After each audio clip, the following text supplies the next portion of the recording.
Sir election results తర్వాత Sajjala Ramakrishna Reddy and వాళ్ళ అబ్బాయి భార్గవ్ ఇద్దరు కూడా కనబడకుండా పోయారు, అజ్ఞాతంలోకి వెళ్ళిపోయారని చెప్పేసి వార్తలు రావడం చూస్తున్నాం సార్. విత్ ఇన్ ద పార్టీలోనే ఆయన పైన ఆరోపణలు వస్తున్నాయంటున్నారు. ఈవెన్ లోకేష్ గారు కూడా ఆయన పైన కోపంగా ఉన్నారంటున్నారు. ఈ నేపథ్యంలో ఆయన విదేశాలకు పారిపోయారని అంటున్నారు. మరి ఎక్కడికి పోయారు, నిజంగా వెళ్ళిపోయారంటారా సార్?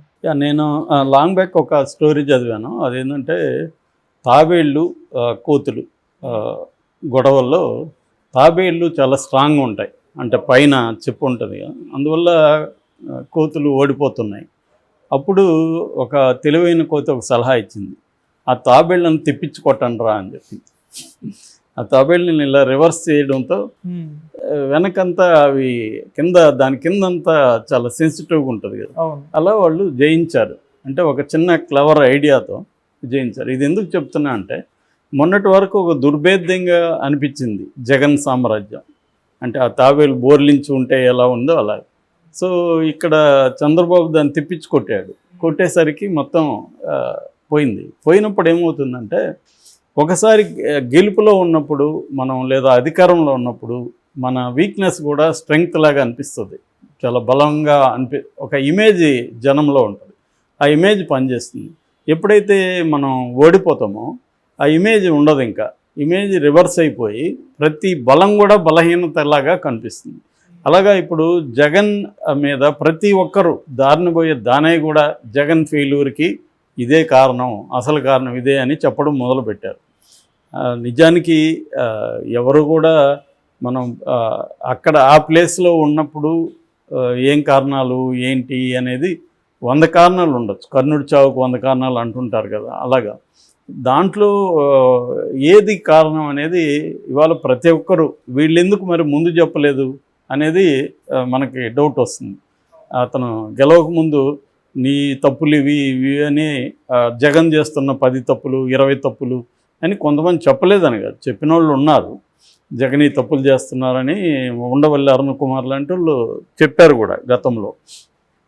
అంటే జగన్ ఇవాళ ఏమైపోయిందంటే, జగన్ ఎప్పుడైతే అతి దారుణంగా ఓడిపోయాడో ఇంక ప్రతి ఒక్కరూ వచ్చి రకరకాల తప్పులు చెప్తున్నారు. అందులో ప్రధానంగా వాళ్ళ పార్టీలో ఉన్న ఎమ్మెల్యేలే ఇప్పుడు సజ్జల రామకృష్ణారెడ్డి, తర్వాత ధనంజయ రెడ్డి ఇలాంటి వాళ్ళ మీద చెప్తున్నారు. ఎందుకంటే వీళ్ళు సీఎంఓ అంటే చీఫ్ మినిస్టర్ ఆఫీసు.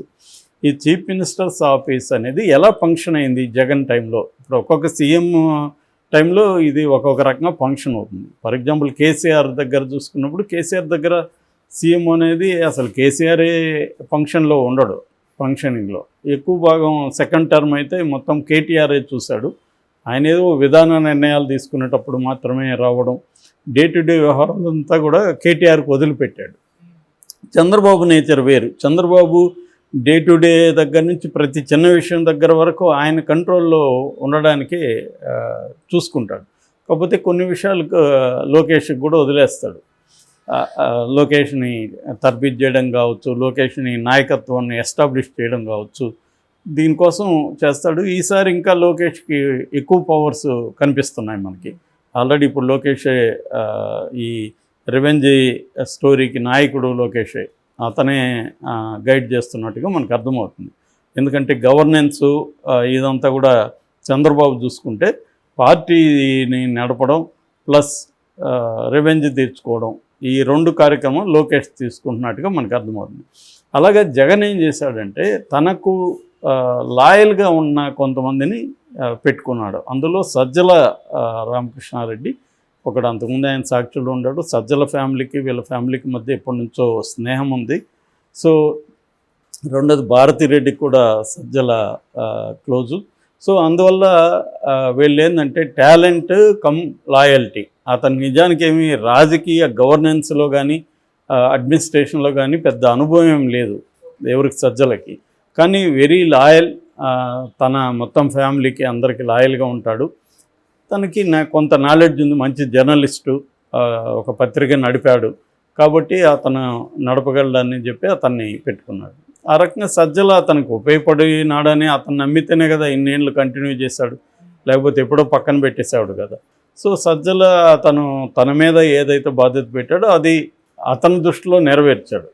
అట్లాగే ఇంకో ధనంజయ రెడ్డి ఏమో ఐఏఎస్ ఆఫీసరు, తనని కూడా దగ్గరకు పెట్టుకున్నాడు.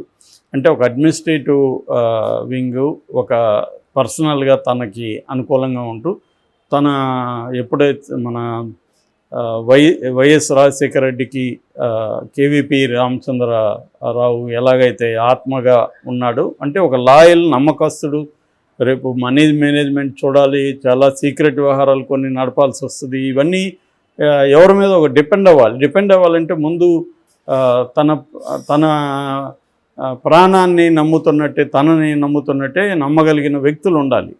మామూలుగా ఇది అందరూ కూడా పెట్టుకుంటారు, ఏ పెద్ద బిజినెస్ మెన్ అయినా, లేకపోతే మాఫియా కింగ్స్ అయినా, లేకపోతే పొలిటికల్ లీడర్స్ అయినా, ఇలాంటి వాళ్ళు కొంతమంది వాళ్ళకి ఉండాలి. ఒక విశ్వసనీయత అనేది ఇంపార్టెంట్ అక్కడ. అలాగా పెట్టుకున్నాడు సజ్జలు. అయితే ఇప్పుడు అదే కొంప ముంచిందనేది కేతిరెడ్డి వెంకటరామరెడ్డి కావచ్చు, లేకపోతే జక్కంపూడి రాజా కావచ్చు, ఇలాంటి వాళ్ళంతా ఓపెన్గా మాట్లాడుతున్నారు. చాలామంది నిజానికి ఎప్పటి నుంచో ఇది మాట్లాడుతున్నారు. జగన్ దగ్గర ఎమ్మెల్యేలకు కూడా జగన్ అపాయింట్మెంట్ ఇవ్వడు. దాదాపు 40-50 మంది ఎమ్మెల్యేలు జీవితంలో ఎప్పుడూ జగన్ని కలవలేదు. అంటే వాళ్ళకి ఎప్పుడు కూడా ఇతను అపాయింట్మెంట్ ఇవ్వలేదు. ఎక్కడి వరకు ఆగిపోతుందంటే సీఎంఓ ధనంజయ రెడ్డి, సజ్జల వీళ్ళ వరకే ఆగిపోతుంది. సో వీళ్ళు పొలిటీషియన్స్ కాదు. పొలిటీషియన్స్ ఇంకొక పొలిటీషియన్ డీల్ చేసే మెకానిజం వేరే ఉంటుంది. అడ్మినిస్ట్రేటివ్ చూసేవాళ్ళు, లేకపోతే సజ్జలకు పబ్లిక్ లైఫ్ కానీ ఏమి ఉండదు. సో అలాంటి వాళ్ళు చూసే పద్ధతి తేడా ఉంటుంది. వాళ్ళకి ఏంటంటే ఎమ్మెల్యేలకి సగం ఆ సమస్యను వింటే సగం వాళ్ళకి హ్యాపీనెస్ ఫీల్ అవుతారు, సమస్య సాల్వ్ అయ్యే సంగతి తర్వాత. ఇప్పుడు మనం ఒక డాక్టర్ దగ్గర పోతాం, మన సమస్య తను 10 నిమిషాలు వింటేనే మనకి రిలీఫ్ వస్తుంది. విని ఏం కాదు, ఇది పెద్ద సమస్య ఏం కాదు, నేను ట్యాబ్లెట్లు రాస్తాను, బాగైపోతుంది అనే ఒక హోప్ క్రియేట్ అవుతుంది. మనం ఏదో ఊహించుకొని వెళ్తే అతను అక్కడే మనకి సొలేస్ వస్తుంది. అలాగే వీళ్ళు కూడా జగన్తో కలిస్తే చాలు, జగన్ మన మాట వింటే చాలు అనుకొని వెళ్తే అసలు జగనే కలవడు. ఎంతసేపు ధనంజయ రెడ్డి, సజ్జల, సో వీళ్ళతోనే వ్యవహారం ఉంటుంది. జగన్ మీడియాతో కూడా మీడియాతో మాట్లాడాలంటే ఒక వాయిస్ ఓవర్ లాగా ఈయన నోట్లో నుంచి జగన్ మాటలు వస్తాయి, సజ్జల నోట్లో నుంచి. ఇలాగే ప్రతిదీ జరిగింది ఓవరాల్గా. చివరికి ఏ స్థాయికి వెళ్ళిపోయిందంటే సకల శాఖ మంత్రిగా సజ్జలకు పేరు వచ్చింది. నిజానికి నా దృష్టిలో ఏంటంటే సజ్జల ఒక ఎక్స్టెన్షన్ ఆర్మ్ లాంటి వాడు జగన్కి. జగన్ నడిపిస్తేనే సజ్జల, కానీ సజ్జల కంటూ సపరేట్ అజెండా, సపరేట్ వ్యవహారాలు ఏమీ లేవు.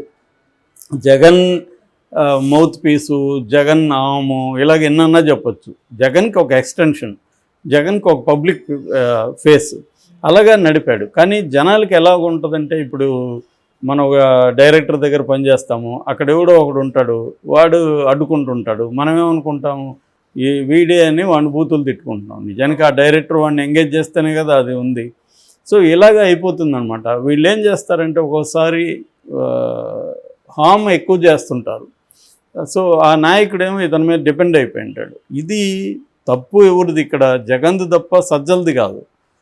సజ్జల ఎలా ఉన్నాడు అనేది చూసుకోవాల్సిన బాధ్యత జగన్ది కదా. ఏదైనా ఉంటే జగన్ ఎందుకు వదిలేశాడు అంటే తనకి ఇబ్బంది లేకుండా పనులన్నీ తనే చూసుకుంటున్నాడు, ఎవడోను కలుస్తున్నాడు, ఇవన్నీ తలనొప్పులు లేదు నాకు అనేది జగన్ చూసుకున్నాడు. కానీ ఇక్కడే కొట్టింది. అందుకని ఇప్పుడు ఇవాళ ఏం మాట్లాడుతున్నారు అందరూ అంటే, ఈ సీఎంఓ ఆఫీస్ వల్లే కొంప మునిగింది, ఎమ్మెల్యేలకు ఎవరికి కూడా పవర్ లేకుండా పోయింది, ఇంట్రెస్ట్ లేకుండా పోయింది అనేది చెబుతున్నారు. అంటే పోస్ట్ మార్టం జరుగుతుంది ఇప్పుడు. అది మంచిదే యాక్చువల్గా. ఇందులో కొన్ని కరెక్టే ఉండొచ్చు, తప్పు ఉండొచ్చు, కానీ ముందు అసలు ఓపెన్ అప్ అయి మాట్లాడడం అనేది ఇంపార్టెంట్. నిజానికి జగన్ కూడా అందరినీ పిలవాలి, వాళ్ళ అభిప్రాయాలు ఇప్పుడు ఓపెన్గా వినాలి, విమర్శలు ఏమన్నా ఉంటే నన్ను కూడా చెప్పండి, నా తప్పులు ఉంటే కూడా చెప్పండి అని అడగాలి ఇప్పుడు. ఎందుకంటే ఇప్పుడైనా ఓపెన్ అప్ అవ్వాలి. దీన్నే టాకింగ్ క్యూర్ అని కూడా అంటుంటారు సైకాలజీలో. అంటే మాట్లాడడం వల్లే సమస్యలు క్యూర్ అయ్యే ఛాన్సెస్ చాలాసార్లు ఉంటుందన్నమాట. సో అందుకని ఇవి జగన్ చేయాలి. కాకపోతే ఇప్పుడు ఏమైందంటే జగన్ ఏమన్నా చేయడానికి కూడా అతనికి వెసులుబాటు ఎవరు తెలుగుదేశం వాళ్ళు. అంటే ఆ పార్టీని మళ్ళీ పునర్నిర్మించుకోవడానికి కావాల్సిన విమర్శ అంటారు. కమ్యూనిస్ట్ పార్టీల్లో విమర్శ అనేది బలమైన ఆయుధం లాంటిది కమ్యూనిస్ట్ పార్టీలకి. అంటే వాళ్ళు విమర్శను ఆహ్వానిస్తారు, తాము కూడా ఆత్మవిమర్శ కూడా వాళ్ళ ముందే చేసుకుంటారు వీళ్ళు కూడా, నా తప్పులు ఇవి అని. సో ఇటువంటి ఆత్మవిమర్శ అనేది ఇవాళ చేసుకోవాలి. కానీ ఇవన్నీ దానికి సమయం ఇచ్చే మూడ్లో లోకేష్ కానీ చంద్రబాబు కానీ లేరు. వీళ్ళు డే 1 అంటే 0 నుంచే వీళ్ళు అటాక్ మొదలు పెట్టేశారు. అందువల్ల ఇవాళ సజ్జలకు కూడా అది ఈ అటాక్ వచ్చే అవకాశం ఉంది. ఎందుకంటే వీళ్ళు టార్గెట్ ఇప్పుడు క్వార్టరీగా ఎవరెవరు ఉన్నారో జగన్ చుట్టూ వాళ్ళను ముందుగా అటాక్ చేసి తర్వాత జగన్ మీదకి వెళ్తారు. దిస్ ఇస్ ద ప్యాటర్న్ అనమాట. సో అలాగా నిన్న వాసుదేవ్ రెడ్డి మీదకి వెళ్ళారు. ఆల్రెడీ ఆయన మీద సిఐడి కేసులు పెట్టారు. ఆయన్ను ప్రమాణ స్వీకారం తర్వాత ఖచ్చితంగా ఆయన అరెస్ట్ చేసే అవకాశం ఉంది. ఈ లోపల అరెస్ట్ చేసినా కూడా ఆశ్చర్యం లేదు. నెక్స్ట్ వీళ్ళ టార్గెట్ సజ్జల, బొత్స. ఆల్రెడీ బొత్స మీద ఒక స్కామ్ పెట్టారు, దాని మీద ముందుకెళ్ళే అవకాశం ఉంది. నెక్స్ట్ సజ్జల, విజయసాయిరెడ్డి, పెద్దిరెడ్డి, ఇలాగ ఒక టీముని వాళ్ళు ప్లాన్ చేసుకున్నారు. అట్లాగే అధికారుల లిస్టు ఆల్రెడీ ఎర్ర బుక్లో లోకేష్ పెట్టుకున్నాడు. సో ఇప్పుడు సజ్జల కొడుకు భార్గవరెడ్డి, అతను మొత్తం సోషల్ మీడియా ఇన్ఛార్జ్. అంతకుముందేమో విజయసాయిరెడ్డి ఉంటే అతన్ని వేరే పనులు అతనికి అప్పగించి భార్గవరెడ్డికి ఇచ్చారు. సో భార్గవరెడ్డి, సజ్జల రామకృష్ణారెడ్డి తండ్రి కొడుకులు, వీళ్ళ మీద ఇప్పుడు లోకేష్ ఫోకస్ ఉంది. అందుకని రెండోది ఏంటంటే పార్టీ అంతా కూడా సజ్జల మీద కోపంగా ఉన్నారు. సో అందుకని సజ్జల సైలెంట్ అయిపోయాడు. ఎన్నికలు రిజల్ట్ రాగానే సైలెంట్ అయిపోయాడు, అసలు కనిపించట్లేదు ఎక్కడ కూడా. మేబీ సజ్జలు కూడా కొద్ది రోజులు సైలెంట్గా ఉందాం అనుకున్నాడా, లేకపోతే భయం వేసి విదేశాలకు పారిపోయాడు. విదేశాలకు పారిపోయినా పట్టుకొస్తారు, ఇవాళ పెద్ద విషయం కాదు వీళ్ళు అనుకుంటే. మరి అతను అట్లా పారిపోవడం వల్ల కూడా బ్యాడ్ నేమ్ ఎక్కువ వస్తుంది, ఫేస్ చేయాల్సిందే. సజ్జల జైలుకి పోవాలనిపిస్తే జైలుకి పోవాలని వీళ్ళు డిసైడ్ అయితే జైలుకి పోవాల్సిందే, వేరే మార్గం లేదు. ఇదంతా ఫేస్ చేయాల్సిందే. ఇవన్నీ నాకు తెలిసి సజ్జలకు తెలియవని నేను అనుకోవట్లేదు. వాళ్ళకి ఒకవేళ రేపు మనం అధికారం లేక రాకపోతే ఏంటి అనేది వాళ్ళకి కూడా తెలుసు కదా, తెలిసే చేశారు వాళ్ళు. మళ్ళీ కూడా అధికారంలోకి వస్తానని నమ్మి ఉంటారు వాళ్ళు. కానీ వరస్ట్కి ప్రిపేర్ అయ్యే నేచరు రాజకీయ నాయకులు అందరికీ ఉంటుంది. అంటే plan for the best, prepare for the worst అంటారు మామూలుగా. అది అయి ఉండొచ్చు వాళ్ళు కూడా.